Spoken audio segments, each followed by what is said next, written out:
Hey lads, TechScanning here. So Oppo is all set to launch its next big phone, the Oppo Find X6 series. And around a couple of days ago, an official teaser confirming that the Oppo Find X6 series will debut this month.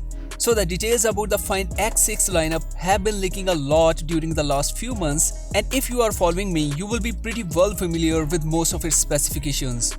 However, breaking news is that we got the live hands-on of the Oppo Find X6 Pro, providing the best glimpse of the handset. So this new hands-on image is in line with the image leaked around a month ago, with a large circular camera module confirming the camera sensors.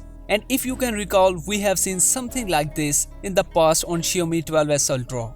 However, the camera module on the Find X6 Pro is large enough to cover almost the entire upper half of the rear panel. Let me know what you think about the Oppo Find X6 Pro design in the comment section below.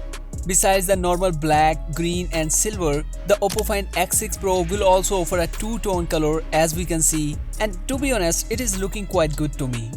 The Oppo Find X6 Pro will be the brand's first phone with Android's most powerful Snapdragon 8 Gen 2 chipset. However, the most standout feature of the Oppo Find X6 Pro will be its camera system, which is said to be the most impressive. And as we can see, there will be 3 cameras, a wide, ultra-wide and a periscope sensor. Oppo Find X6 Pro is sure to impress with Sony IMX 989 as the main sensor, as it is one of the most outstanding cameras for smartphones thanks to its largest 1-inch sensor size. Oppo is likely to unveil the device on March 21st, and we are expected to get more teasers from the brand. Of course, I will keep you updated, so be sure to subscribe and hit the bell button. And I will see you in the next video. Until then, take care.